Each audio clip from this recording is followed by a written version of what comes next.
3, 2, 1. Hello, everybody! I don't have a name for you yet because I'm not sure. This is all kind of brand new, but it's going to be great, right? It's going to be great. We're going to have a fantastic time. So, anyway, my name is Melissa Pickle. I am the owner of Metals and Pieces, which is an adventure jewelry brand, but we're not here to talk about my business. We're here to talk about your business and what exactly I can do to help you succeed in your marketing, your handmade business. Because come on, what's the thing we all want to do with all of our passions? We want to make money, and we can't do that without effective marketing. Now, tell me if this sounds familiar. You watch a YouTube video or you take a training, you take a class, and they tell you what you need to do. And they tell you why you need to do it. And you're like, yes, this makes sense. I got it. Great. Now how? And then they go, bye, see you later. That doesn't help, right? I would almost rather know how to do something in marketing than why I should do it. Because the why is like a minuscule part. We all know. What's the why? Well, the why is we're going to make money. The why is we're going to talk to people and we're going to build relationships with people, hopefully without ever having to talk to them at all, right? Hello, introverts. Who else? Raise your hand in the comments if you are an introvert. And, you can also raise your hand in the comments if you're an extrovert. I am no judgy on extroverts. We need both types to make the world go round. Like, you need us introverts to sit behind the computer and work, and we need the extroverts to go out and actually talk to people, right? Talking to people. But that's okay. That is okay. I can talk to people right here because it's a camera. Haha. It works. It's all good. No, I'm joking. I can talk to people too. So, where was I? I completely lost it. Why? Yes. Why?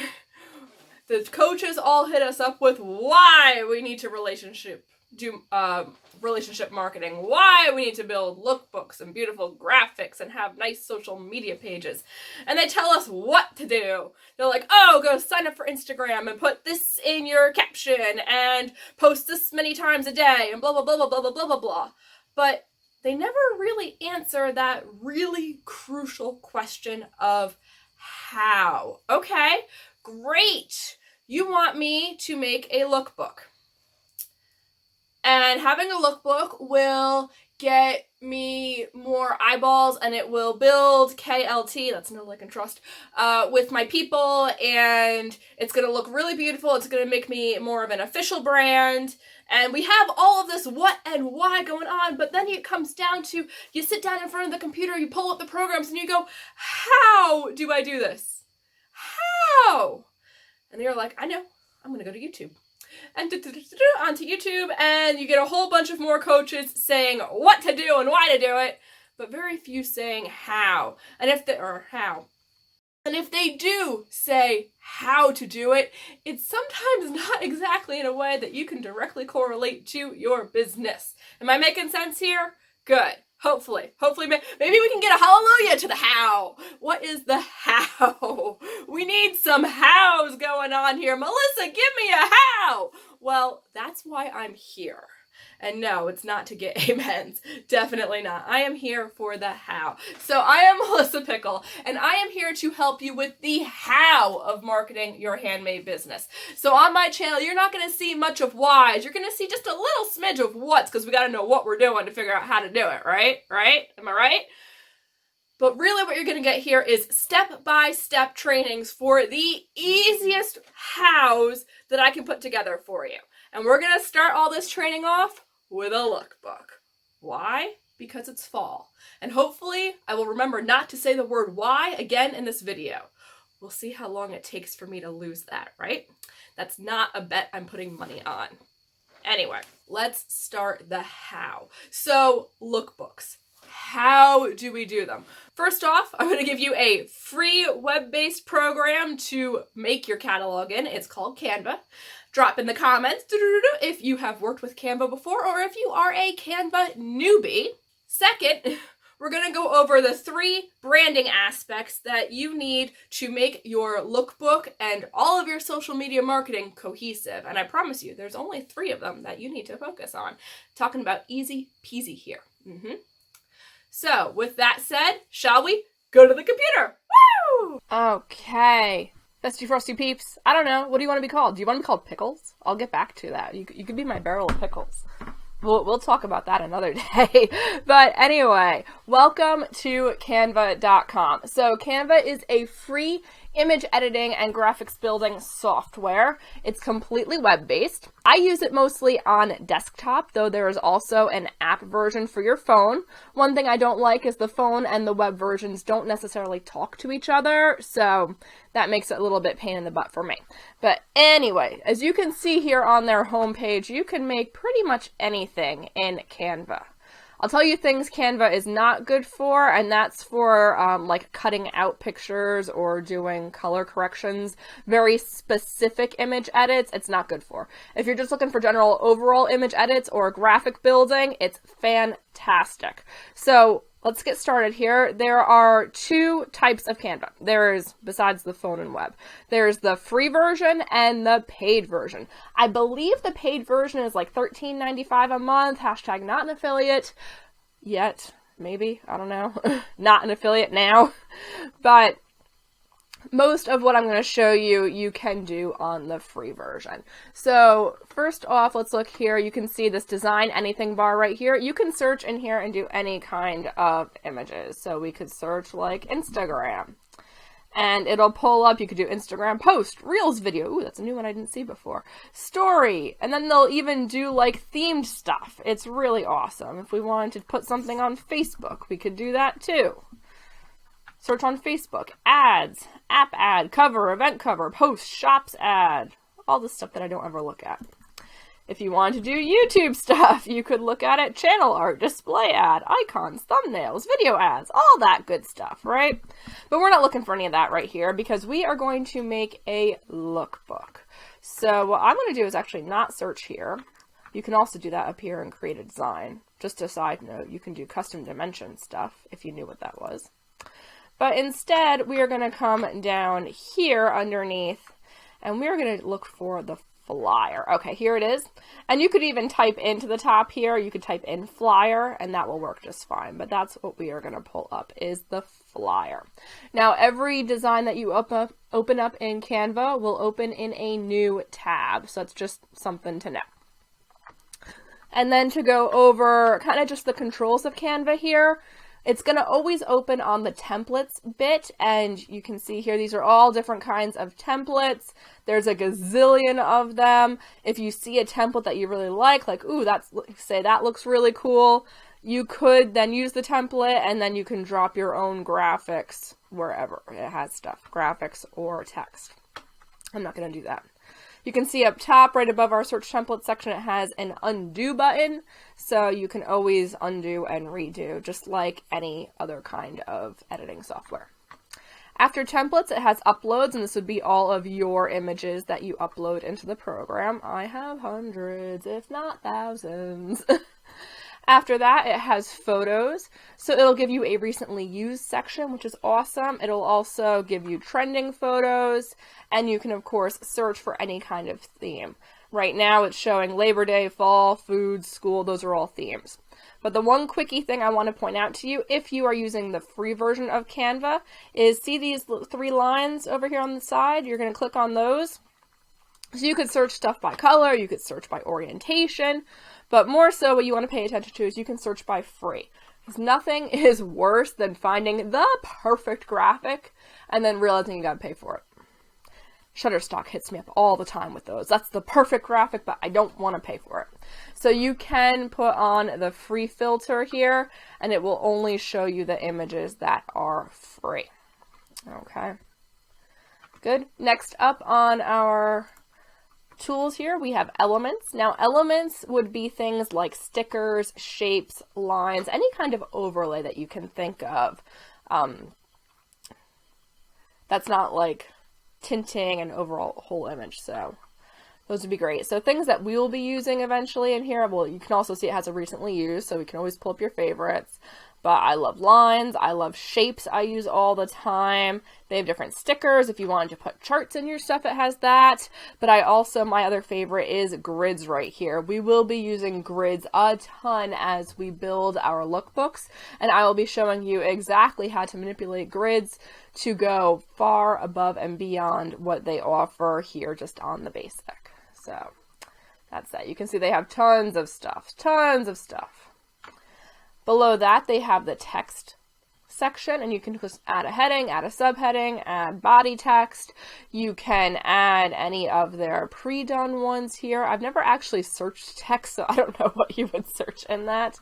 I typically play with just add a heading, in which case you then get a typical font editor here, so you can choose which font you want. You get the size, the color, bolds, italics, underlines, or alignments if you want it all caps, all lowercase, whatever, bullet points. This one right here is really awesome, spacing, so you can control the letter width, so how far apart the letters are, and also the line height. And then there's also text effects, which I've also never actually played with, but that's cool. I'm going to delete that because we don't need that text in there. After that, they have styles. Oh, this is a new tab, even from when I was on here. Well, it might have been on there this morning when I was looking in here, but cool.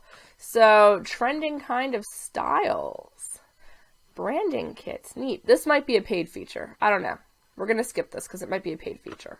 They have videos if you wanted to pull in video for like your social media graphics. They have backgrounds, which are more like textures than photos, even though they do have a landscape section. But you can see a lot of it is more like textured backdrops. So that's really cool. And then below that, they have folders. And folders, you can create any kind of folder you want. We will definitely be going over folders on Wednesday. Wednesday, we are going to be doing a ton of stuff with folders and curating your very own content library. Yes, you should be excited for that. All right, so that kind of covers everything that's in here. So what are the 3 branding elements that you need to worry about? All right, so I hope you enjoyed your little quick walkthrough of canva.com. What I want to talk to now is the 3 branding elements that you have to worry about to make all of your images, no matter where they are or what format, look cohesive. So the 3 main branding elements you need to worry about are fonts, colors, and shapes. Okay? Let's break it down a little bit. Fonts. You want 2 fonts for your brand, okay? You want one font that's awesome sauce, crazy, really cool cat kind of font, and then you want another font that is very readable, kind of a plain Jane, your regular kind of text font, what you would read in a paragraph with, okay? So a party font and a plain font. And then if you say, Melissa, that's too boring, what am I going to do with only 2 fonts? Remember, there are such things as bolds, italics, and underlines. So you can vary, never mind sizes, so you can vary up those fonts as much as you want. But if you stick to just 2 fonts, that will immediately start to build recognition with your brand, okay? The second branding element you need to pay attention to is color. So I bet you have a branding color or maybe a couple branding colors for your brand. Branding colors for your brand. I bet you have a couple of colors that are your go-tos with your brand. Maybe they're the colors that are in your logo, they're on your packaging, whatever. Pick one with a max of 3 pop colors to be your go-to colors for branding. And if you include at least one of these 3 colors on every image that you put out, every single graphic, you will be recognizable. So we have now 2 elements that we've worked on. We have fonts that's going to make you recognizable and colors. Between those 2 things, you have started to build a brand identity. After that, the third branding element is shapes. So what do I mean by shapes? Beyond, of course, like square, rectangle, circle, triangle, like what? But I also mean, think about your logo. Is your logo in a circle where you could use circles for a lot of your branding? Do you put your text in square so you can put like square color blocks behind your text and make that part of your branding? My jewelry business, Metals and Pieces, has a shield for its logo, so I will oftentimes use that shield shape in my branding. You get the idea. Pick a shape. This is a simple thing. This is a very simple one, but pick one shape and just work with it for like a month or two. And if you don't like that shape or you find it's difficult to use, then switch it out to another shape and play with that one. But the idea is between the fonts, the colors, and a consistent shape, you will be branded. I'm telling you, it is that simple. If you can keep these three elements cohesive across all of your graphics, all media that you put out, you will be branded and recognizable. And that's without even going into attitude. We will cover brand attitudes another day. We will cover brand attitudes on Wednesday, okay? So that's it for today's video. I hope you guys enjoyed. Let me know if you have any questions. Drop them down below. Boop, boop, boop, boop, boop. And while you are there, make sure to give this video a like and subscribe to make sure that you don't miss a single part of this 7-part series on creating a branded lookbook for your business. Do you want the sneak peek of what's coming ahead? Because I can do that for you quick. We're going to say here, Tuesday, we're going to cover branding your actual book and making it cohesive with headers and footers. Wednesday, we're going to cover curated content libraries and how you will never lack for finding an image again on the fly, immediate, like 1, 2, 3, zip. Thursday, we're going to talk about what is your world, and to know what I mean by that, you're going to have to tune in on Thursday because it might be the most key, clutch, important part of your lookbook is knowing what world you are in. And no, I don't mean planet Earth. On Friday, we're going to talk about the 10 different types of product photos and how to use them. We'll also cover why you may or may not actually need models in your photographs to make a stunning lookbook that converts.